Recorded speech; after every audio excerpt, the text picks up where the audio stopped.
नमस्ते।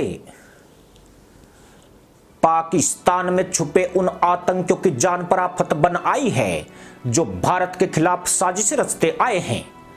पाक सेना के संरक्षण में रह रहे ये भारत विरोधी आतंकी अब एक एक करके उरों की खोज में भेजे जा रहे हैं। खास बात यह कि इन मुसलमान आतंकियों की हत्या अज्ञात बंदूकधारी कर रहे हैं, जिन्हें पाकिस्तान की पुलिस और आईएसआई मिलकर भी अब तक खोज नहीं पाई है। अब इन्हीं अज्ञात बंदूकधारियों ने लश्कर तैयबा सरगना हाफिज सईद के करीबी माने जाने वाले आतंकी अबू कासिम को मार गिराया है। भारत के लिए मोस्ट वांटेड आतंकी अबू कासिम को पीओके के रावलकोट में एक मस्जिद के अंदर गोली मारी गई है, जहां मौके पर ही उसकी मौत हो गई।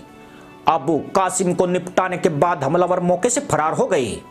तमाम कोशिशों के बाद भी अब तक पता नहीं चल सका है कि इस हत्याकांड को किसने अंजाम दिया है। हमलावरों के बारे में भी पुलिस सुराग लगाने में नाकाम रही है। इतना ही नहीं, पाकिस्तान में भारत विरोधी आतंकियों की हत्या से वहां पर रह रहे आतंकवादी संगठनों में हड़कंप मच गया है और उनमें आंतरिक सुरक्षा की चुनौतियों को लेकर सवाल खड़े हो गए हैं। अबू कासिम कई आतंकवादी हमलों के लिए जिम्मेदार था।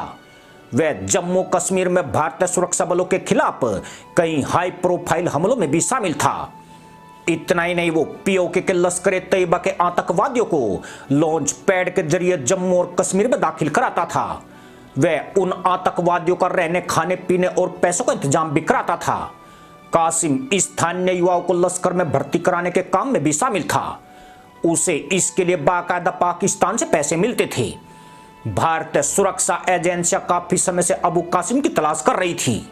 मुसलमान आतंकी अबू कासिम लश्कर के लिए कितना महत्वपूर्ण था, इसका अंदाजा इसी से लगाया जा सकता है कि लश्कर तैयबा के संस्थापक और जमात उद दावा का प्रमुख हाफिज सईद मारे गए अबू कासिम को काफी भरोसेमंद मानता था।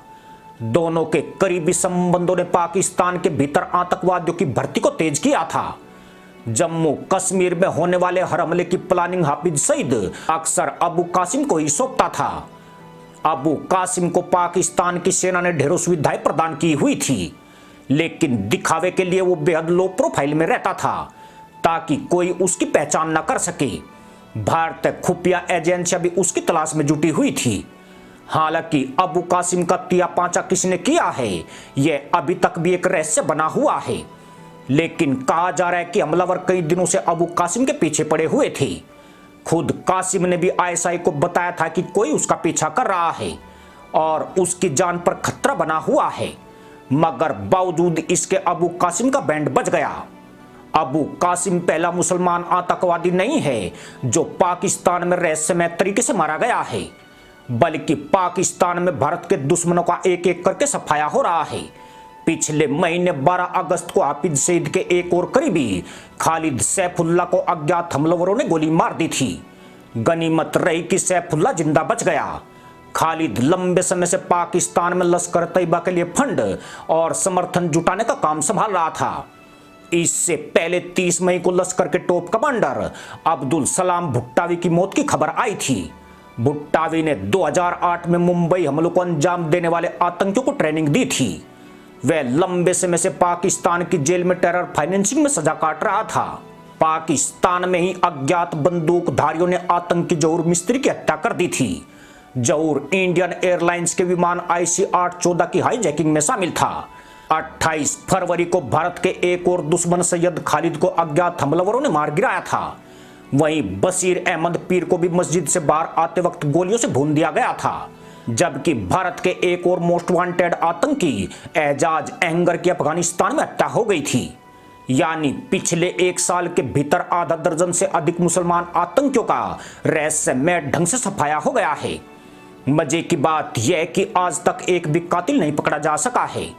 ऐसे में विदेशों में शरण लिए बाकी आतंकियों की तशरीफ से पसीने छूट रहे हैं। उनकी सूसू इसलिए भी निकल रही है कि पाकिस्तान की सेना और आईएसआई उनकी सुरक्षा करने में नाकाम रही है। सुरक्षा तो छोड़िए, वह मरने वाले आतंकवादियों के हत्यारों को भी नहीं पकड़ पाई है। सवाल उठ रहे हैं कि वो कौन है जो पाकिस्तान में छुपे आतंकियों की जान ले रहा है। इसी के साथ अनुमति दोस्तों, जय जवान, जय किसान, जय हिंद, वंदे मातरम।